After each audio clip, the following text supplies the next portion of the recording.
दोस्तों, मैं रोहित कुमार एवनीशो की ओर से आपका स्वागत करता हूं।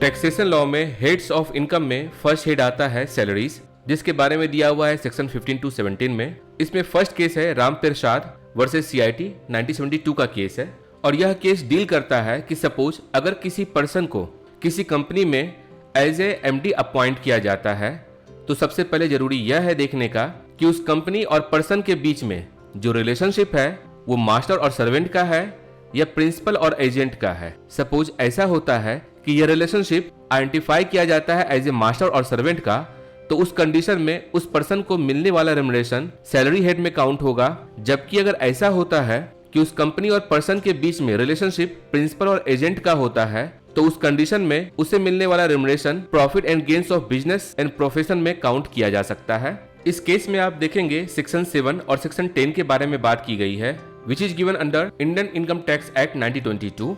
अब अगर बात की जाए इंडियन इनकम टैक्स एक्ट 1961 की, तो ये चीज दिया हुआ है सेक्शन 10 और सेक्शन 28 में। Section 7 of Indian Income Tax Act 1922 deal करता है सैलरी से, और सेम प्रोविजन दिया हुआ है under section 10 of Indian Income Tax act 1961 में। The same way section 10 of Indian Income Tax Act 1922 deals with business, और सेम प्रोविजन दिया हुआ है इंडियन इनकम टैक्स एक्ट 1961 में अंडर सेक्शन 28। इसलिए जब आप इस केस को पढ़ेंगे तो पाएंगे कि जो भी सेक्शन इसमें साइट किया गया है that is as per Indian Income Tax Act 1922, जिसे आप 1961 के साथ मिला करके पढ़ सकते हैं। अब देखते हैं कि इस केस में होता क्या है। इस केस में होता यह है कि जो इसमें SAC होते हैं दैट इज राम प्रसाद और उनकी वाइफ का एक कंपनी में लार्ज नंबर ऑफ शेयर होता है। 20 नवंबर 1955 को राम प्रसाद को इस कंपनी का MD अपॉइंट किया जाता है, जिसमें कुछ टर्म्स एंड कंडीशन होता है।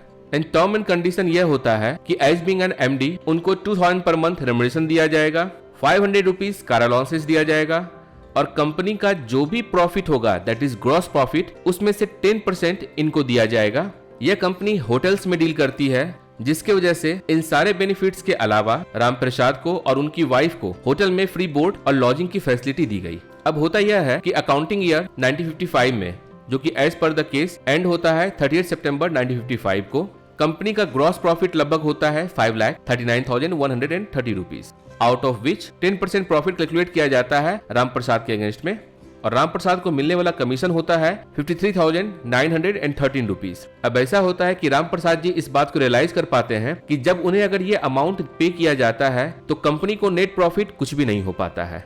इस कंडीशन में यह उनका डिसीजन होता है कि इस अमाउंट को वापस कर दिया जाए, और इस अमाउंट को लेने से वो मना कर देते हैं। अब बात आती है असेसमेंट ईयर 1956-57 की।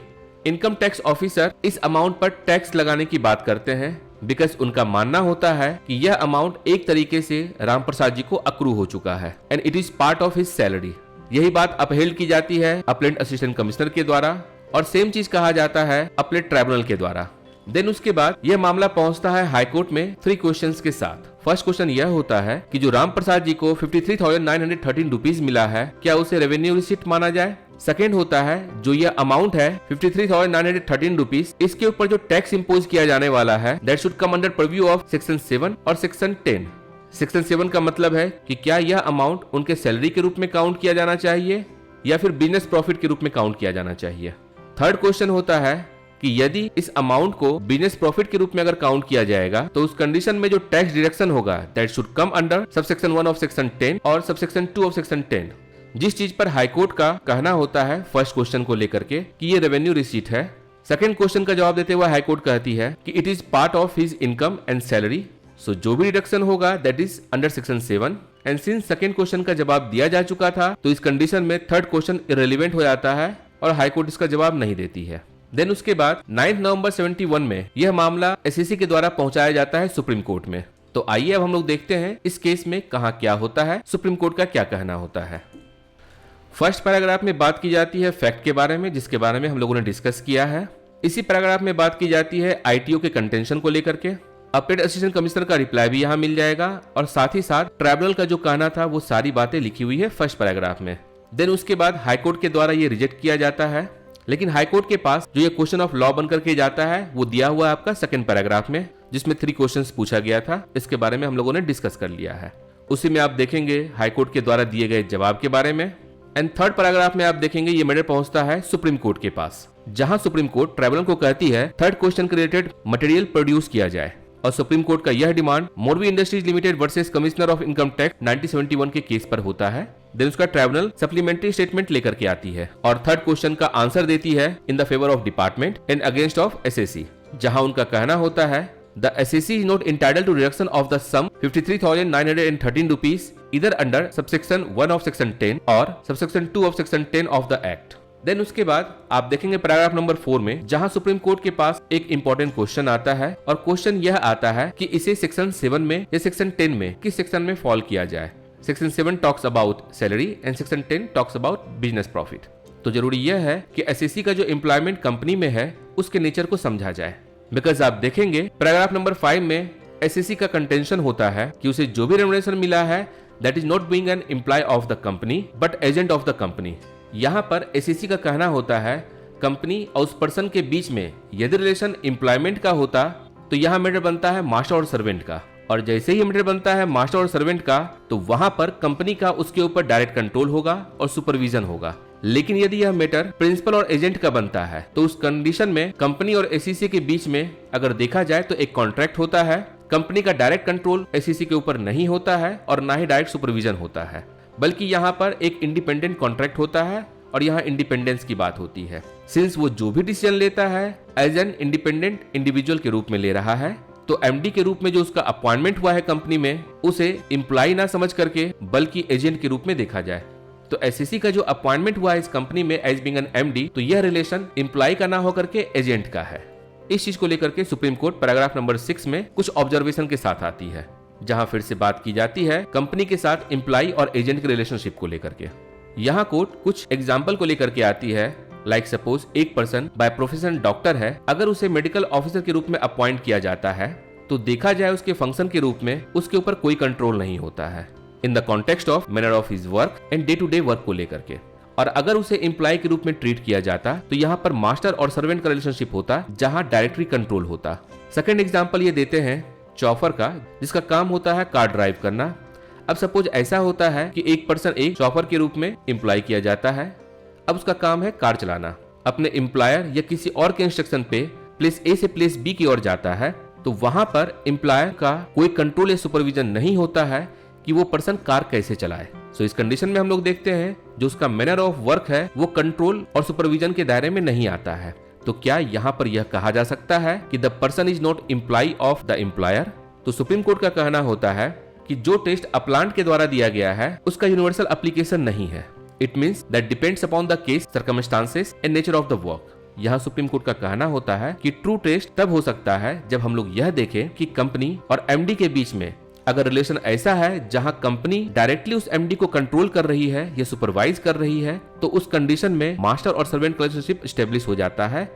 लेकिन अगर ऐसा होता है कि कंपनी और उस एमडी के बीच में ऐसा रिलेशन है जहां पर कि एमडी को डिग्री ऑफ इंडिपेंडेंस ज्यादा दिया गया है, तो फिर यह मामला बन जाता है प्रिंसिपल और एजेंट का।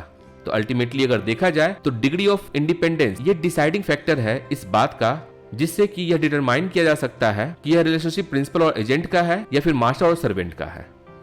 पैराग्राफ नंबर 7 में supreme court Anderson versus James Sutherland Peterhead limited 1941 का केस कोट करती है, जहां लॉर्ड नॉर्मैंड का कहना होता है कि एक मैनेजिंग डायरेक्टर का 2 फंक्शन होता है और वो 2 कैपेसिटी में काम करता है।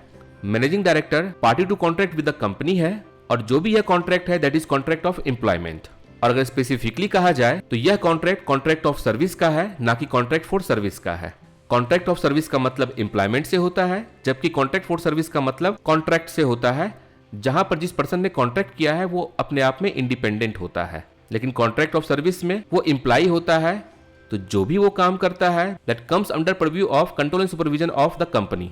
इसी बात को इस पर्टिकुलर पैराग्राफ में बताते हुए सुप्रीम कोर्ट कहती है कि अगर देखा जाए तो एजेंट सर्वेंट नहीं होता है, और एजेंट कौन होगा इस चीज को देखने के लिए जरूरी है कि नेचर ऑफ वर्क को देखा जाए, टर्म्स ऑफ एम्प्लॉयमेंट क्या है इस बात को देखना जरूरी है, और अगर वो कॉन्ट्रैक्ट फॉर सर्विस है तो वो पर्सन एजेंट है, ना कि सर्वेंट ट्रीट किया जा सकता है।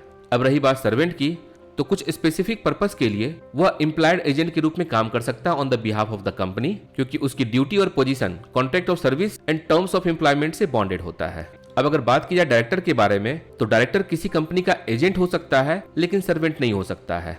लेकिन यदि बात की जाती है एमडी के बारे में, दैट इज मैनेजिंग डायरेक्टर के बारे में, तो वह एक कंपनी का एजेंट और सर्वेंट दोनों ही हो सकता है। जब वो पर्सोना ऑफ डायरेक्टर के रूप में काम कर रहा होता है तो वो एजेंट होता है, जबकि जब वह पर्सोना ऑफ एम्प्लॉय के रूप में काम कर रहा होता है तब वो सर्वेंट होता है। अब यह एमडी एजेंट होगा या सर्वेंट होगा, इसको डिटरमाइन करने के लिए जो मेन फैक्टर है that is nature of employment, जो कि उस पर्टिकुलर कंपनी के आर्टिकल ऑफ एसोसिएशन में दिया होगा या फिर कंपनी और एमडी के बीच में जो अग्रीमेंट हुआ है उसके टर्म्स एंड कंडीशन में दिया हुआ होगा। तो अगर देखा जाए कि एक एमडी एजेंट है या सर्वेंट है, इसके ट्रू नेचर को आइडेंटिफाई करने के लिए जो डिटरमाइनिंग फैक्टर है that is nature of employment, यह जरूरी है और इस पर फोकस किया जाना चाहिए।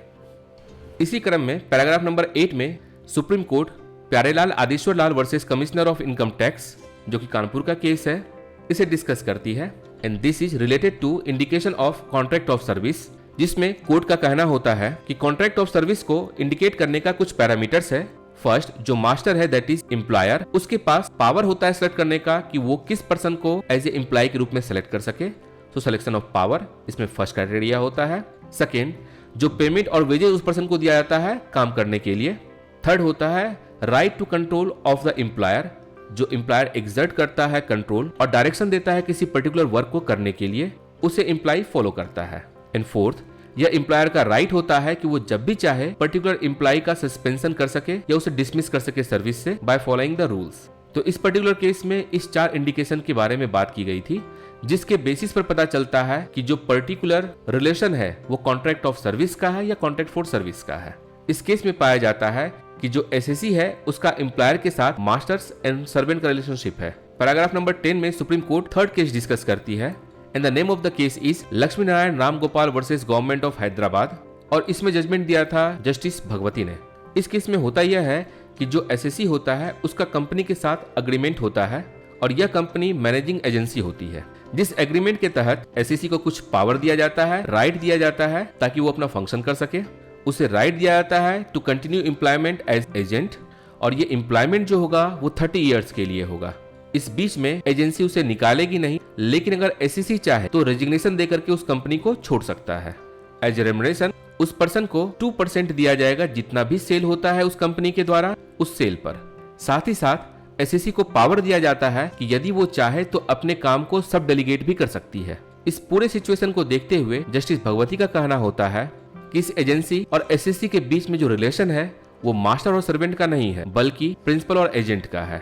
इसी क्रम में पैराग्राफ नंबर 11 में सुप्रीम कोर्ट फोर्थ केस को कंसीडर करती है and the name of the case is commissioner of income tax Bombay versus Armstrong Smith 1946 का केस है।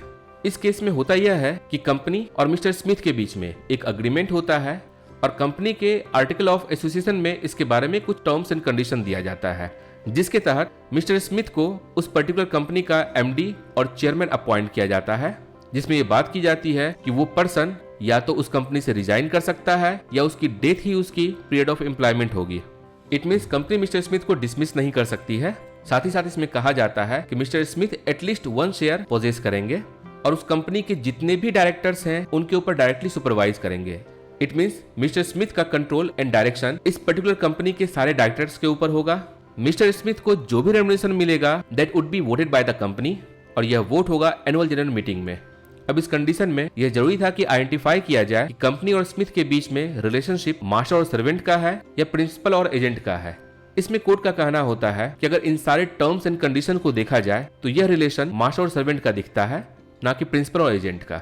बिकॉज इस केस में मिस्टर स्मिथ का कहना होता है कि जो भी उसको रेम्युनरेशन मिल रहा है कंपनी से उसे under section 12 that is other sources के रूप में काउंट किया जाना चाहिए, सैलरी के रूप में काउंट नहीं किया जाना चाहिए। लेकिन कोर्ट का कहना होता है यह उसकी सैलरी है जो कि इस पर्टिकुलर कंपनी से उसे मिल रही है। इसी क्रम में सुप्रीम कोर्ट के द्वारा फिफ्थ केस कंसीडर किया जाता है and the name of the case is commissioner of income tax versus Negi Reddy, और ये मद्रास हाई कोर्ट का केस है। इस केस में होता यह है कि जो एसएससी होता है वो 2 फिल्म कंपनी का एमडी होता है, film company 1 and film company 2। इन दोनों ही कंपनी में जो इसका टर्म्स एंड कंडीशन होता है वो बिल्कुल सेम होता है, दैट इज जो उसे रेम्युनरेशन मिलेगा from each company 500 rupees per month. इसके अलावा जो भी नेट प्रॉफिट होगा इन दोनों कंपनी का उसमें इसे शेयर मिलेगा। अब इस पर्टिकुलर केस में क्वेश्चन यह होता है कि जो उसे रेम्युनरेशन मिल रहा है या कमीशन मिल रहा है, इसे सेक्शन 10 में काउंट किया जाए या सेक्शन 7 में काउंट किया जाए, और इस बात का आंसर आपके केस में नहीं दिया हुआ है।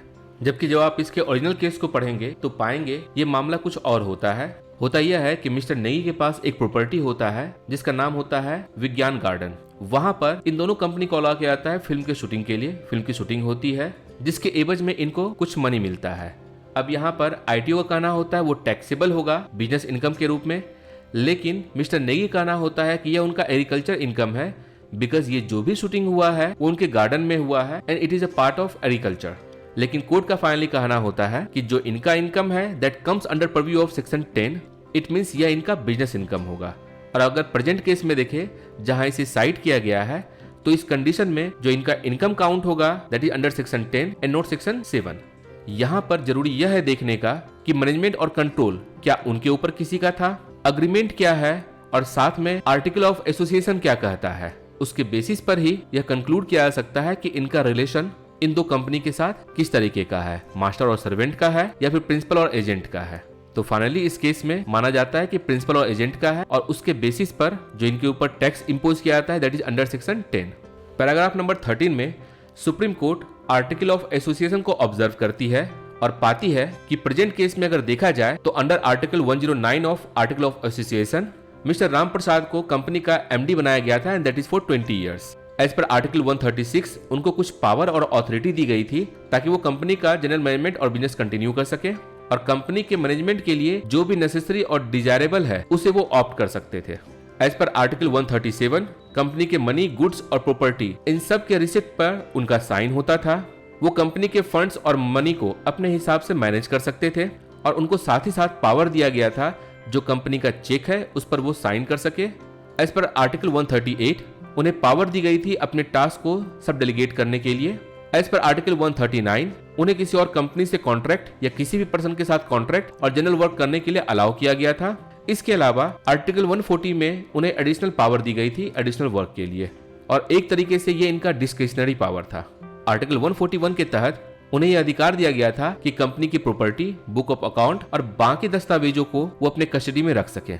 आर्टिकल 142 में दिया गया था कि जो भी बोर्ड का डिसीजन होगा उसके ऊपर एग्जीक्यूशन क्या होगा ये राइट इनके पास ही है। और लास्ट में आर्टिकल ऑफ एसोसिएशन में दिया हुआ था कि इनकी सर्विस को टर्मिनेट की जा सकती है यदि जनरल मीटिंग में ये देखा जाता है कि ये जो भी काम कर रहे हैं that is not in the interest of company, या एज बीइंग एन एमडी जो एक डिलीजेंट वर्क इनको करना चाहिए अपनी ड्यूटीज को परफॉर्म करने के लिए ये नहीं कर रहे हैं, तो उस कंडीशन में जनरल मीटिंग के द्वारा डिसीजन के बेसिस पर इनके सर्विस को टर्मिनेट किया जा सकता है।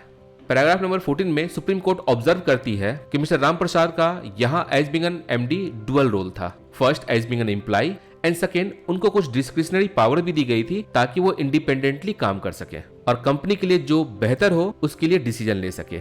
फाइनली सुप्रीम कोर्ट का डिसीजन होता है कि यदि आर्टिकल ऑफ एसोसिएशन के टर्म्स एंड कंडीशंस को देखा जाए तो ये सारा का सारा टर्म्स इनकंसिस्टेंट होता है अप्लीकांट के प्ली से, जहां पर कि उनका कहना होता है कि he is not servant of the company but agent of the company.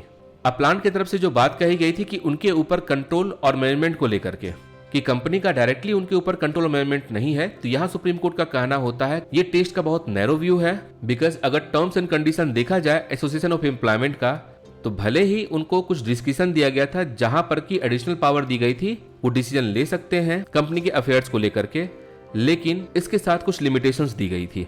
वो ऐसा कुछ भी नहीं कर सकते थे जिसके लिए आर्टिकल ऑफ एसोसिएशन परमिट नहीं करता है। उनकी सर्विस को टर्मिनेट की जा सकती थी, और जो सारा टर्म्स एंड कंडीशन दिया हुआ है आर्टिकल ऑफ एसोसिएशन में ये इस बात को इंडिकेट करता है कि he was not an agent of the company but servant of the company, और जो भी रेम्युनरेशन उनको मिला है as being an employee of the company and as a salary. और इसके साथ ही सुप्रीम कोर्ट का कहना होता है कि बाकी जिस क्वेश्चन के साथ सुप्रीम कोर्ट में यह मैटर आया है उसे देखने की जरूरत नहीं है, अपील को डिसमिस किया जाता है और साथ ही साथ अप्लांट के ऊपर कॉस्ट इंपोज किया जाता है, और इसके साथ ही यह केस समाप्त होता है। दोस्तों, इस तरह के वीडियो को बनाने में काफी समय, मेहनत और रिसोर्सेस लगता है। आप अपना वैल्यूएबल फीडबैक जरूर शेयर करें ताकि एबनिशियो टीम को प्रोत्साहन मिले तथा आपके द्वारा दिए गए फीडबैक पर काम करके और इन्फॉर्मेटिव वीडियोस आप तक लाया जा सके। यदि आपको यह वीडियो पसंद आया हो तो please like the video, subscribe the channel and share the video with needy one. Thank you for watching videos. Thanks a lot.